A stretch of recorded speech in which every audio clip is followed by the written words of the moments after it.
Cabinet के अरकान ने भी अपनी एक महीने की तनख्वाह कहा जी कि सैलाब मुतासरीन के लिए हम वक्फ करते हैं। एक महीने की तनख्वाह क्या है जी? एक महीने की तनख्वाह तो मैं एक महीने की तनख्वाह तो मेरे जैसा मामूली आदमी दे सकता है। तनख्वाह मेरी उनसे ज़्यादा, वैसे माफ़ करे कहना नहीं चाहिए। मेरे जैसा आदमी एक महीने की तनख्वाह क्या होती है? अमीर लोग हैं सारे, इलेक्शन पे 10-10 करोड़ रुपए खर्च करते हैं और सैलाब जदगान के लिए एक महीने की तनख्वाह कोई बात है? देखिए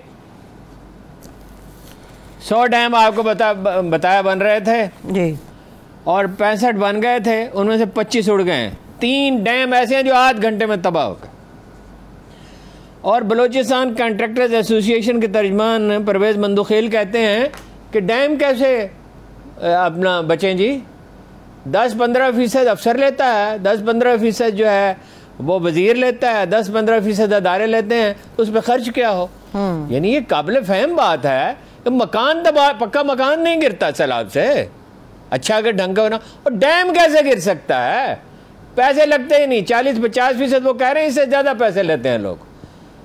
भाई डैम से पानी बाहर तो उछल तो सकता है, डैम टूट कैसे सकता है? ये बहुत ये काबिल फहम बात है। और उससे ज़्यादा दुगनी तबाही आती है, क्योंकि उससे पानी के बड़े रेले निकलते हैं। यही कोई सुलेमान डेरा गाजी खान के साथ भी यही हुआ।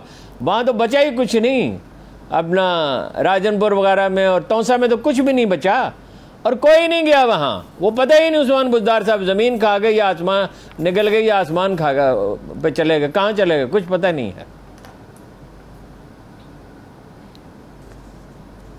वो कहते हैं वस्ते एशिया की कहावत है कि वो बर्फ़ पे वादे लिखते हैं और फिर उसे धूप में रख देते हैं।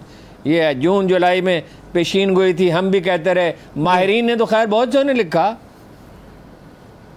एक हमारा ये जो ठेकेदारी निज़ाम है, ये लानत अब ये देखना चाहिए ना, ये जो क़यामतें गुजर गई, ये कई साल की अमानतें थी, ये यकायक नहीं हुआ। 34 अजला में से 27 आफत ज़दा हैं, 27 बलूचिस्तान के। ज़्यादा नुकसान हुए लसबेला, अबरान, बारखान, लोरालाई, कोलू, डेरा बुगटी में तो रास्ते ही बंद हो गए सिंध और बलूचिस्तान से। जाफराबाद, नसीराबाद, मूसा खेल, किला अब्दुल्ला, और ये आपको पता है 43.6% है। 3,47,000 मुरब्बा किलोमीटर है। बलूचिस्तान सबसे बड़ा सूबा है आबादी के एतबार से। अभी वो बॉर्डर भी बंद हो गया है अफगानिस्तान का, जमीनी राब्ता मुनक़ता हो गया पूरे मुल्क से। चमन में वो भी टूट गया जी। अच्छा, सिंध में देखिए 23 अजला, 101 तहसीलें, 5,181 देहात, 120 बच्चे फौत हुए, 40 खातीन, कुल 293, 700 जख्मी हैं, 90% फसलें तबाह हो गई हैं मुकम्मल तौर पर, 90%। मैंने आपको वो फसलों की तफसील बताई थी, अब बार बार उसको क्या दोहराऊं जी। 2,135 किलोमीटर सड़कें, 2,135 किलोमीटर सड़कें टूट गई हैं। हैदराबाद, ठट्ठा, टंडूजाम, लाड़काना, जैकाबाद, कंबर, शहदाद कोट, सक्खर, ये हर जगह उसकी जद में। पंजाब में निस्बत पख्तूनख्वा में 133 अजला मुतासर हैं। डेरा इस्माइल खान चतराल ज़्यादा हैं। अपना टांक, उसमें तो एमरजेंसी नाफिज कर दी गई है जी, डेरा इस्माइल खान में भी और चतराल में भी। तालीमी अदारे बंद हैं, बिजली बंद है, टेलीफोन के सिग्नल नहीं आ रहे।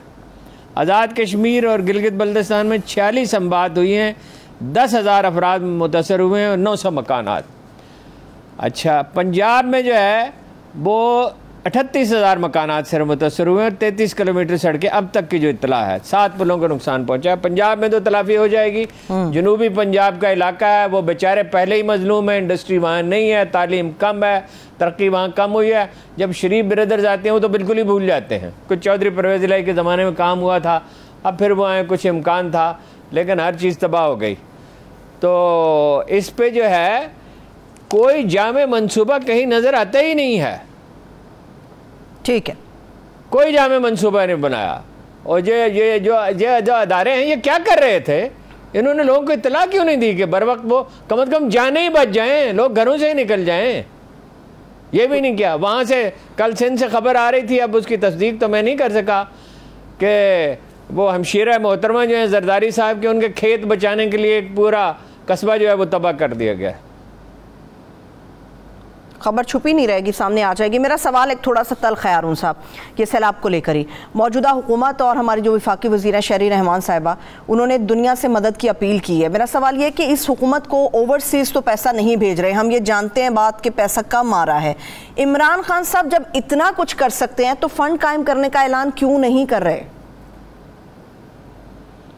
बिल्कुल करना चाहिए, सारी कौम कह रही है। वैसे आप ज़रा गौर कीजिए कि इमरान खान वजीर आज़म होते, प्रॉपर लोगों की कमेटी बनाते, निचली सतह तक बनाते, ओवरसीज़ में अपने लोग भेजते। मुझे याद है फौजिया कसूरी जिनके साथ पार्टी ने अच्छा सलूक नहीं किया, अच्छा क्या बहुत बुरा सलूक किया।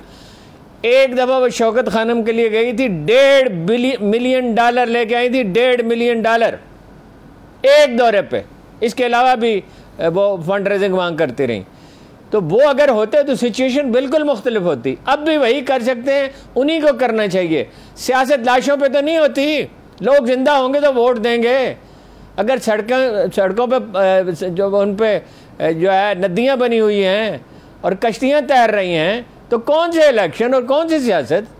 इमरान खान साहब को इस वक्त जितनी भी है, ये ठीक है, बेशुमार मुकदमे उन पर बन रहे हैं और बनेंगे, अभी और बनेंगे। एक उनके दोस्त हैं तारिक शफी, उनको अभी नोटिस भेजा गया है और उन्हें तलब कर लिया गया है कि वो, मेरा ख्याल है वो वही जो थे लंदन में जो क्रिकेट का मैच हुआ था 2012 में पैसे आए थे कि वो क्यों आए थे वगैरह वगैरह, हर एक को। इसके बावजूद ये इमरान खान की जिम्मेदारी है कि वो करें और मैकेनिज्म बनाएं, उसका प्रॉपर अदारा बनाएं। अगर 2005 में वो कर सकते थे तो अब तो उनके उसके मुकाबले में 10 गुना मकबूलियत है, अब तो ज़्यादा कर सकते हैं। और वफद भेजें समंदर ओवरसीज़ पाकिस्तानी के पास, अमेरिका, बरतानिया, France, Canada, Australia, Scandinavian countries में, और ये मुत्तहिदा अरब अमारात में और सऊदी अरब में। मुझे मालूम है कि जब कैंसर का कोई मरीज़ ऐसा होता था कि हॉस्पिटल के बजट में गुंजाइश नहीं होती थी या मरीज़ दाखिल नहीं किया जा सकता था, तो बाज़ औक़ात वो बैरून मुल्क अपने दोस्तों को, उनमें बाद अरब भी उनके दोस्त शामिल थे, बहुत पहले की बात है। एक दफ़ा मैंने एक ऐसे केस के बारे में कहा, उन्होंने कहा वो तो दाखिल तो नहीं हो सकता, गुंजाइश नहीं है, तो उन्होंने खुद उसका बंदोबस्त किया था पैसों का, किसी प्रिंस को टेलीफोन किया था। वो खुद बहुत फंड रेजिंग कर सकते हैं, उन्हें इसका तजुर्बा है, और मेरा ख्याल है कि पाकिस्तान की तारीख से सबसे बड़े फंड रेजर हैं वो कायद आज़म के बाद। ठीक, तो वो कर सकते हैं और उन्हीं को करना होगा, उनकी जिम्मेदारी है, वो इस जिम्मेदारी से गुरेज नहीं कर सकते। ठीक है हारून साहब, इस मौजू पर एक और अहम सवाल फिर आगे बढ़ते हैं। एक तनकीद ये भी आ रही है कि बारिशें होती हैं, कम भी होती हैं, ज़्यादा भी होती हैं, सैलाब भी आते हैं, डैम्स के हवाले से भी बातें चलती हैं।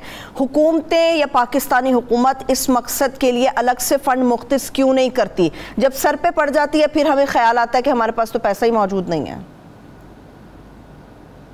मैंने आपसे अर्ज़ किया था कोई 40 साल पहले एक स्टडी मैंने पढ़ी थी कि सिर्फ ज़िला लाड़काना में सैलाब के, लाड़काना उन ज़िला में है ना जो बहुत ज़्यादा मुतासर हुए हैं जी, सिर्फ लाड़काना में जितना नुकसान होता है, वो तो 40 साल पहले की बात है, अब तो नौयत कुछ ना कुछ बदली होगी, कि सिर्फ वो पैसा जो है वो हिफ्ज़ मातक़द्दुम पे ख़र्च कर दिया जाए, रास्ते बना लिए जाएँ और निकासी का बंदोबस्त कर लिया जाए, डैम ठीक बने, तो सिर्फ जितना लाड़काना में नुकसान होता है पूरे मुल्क को बचाए। कालाबाग डैम क्यों नहीं बनता?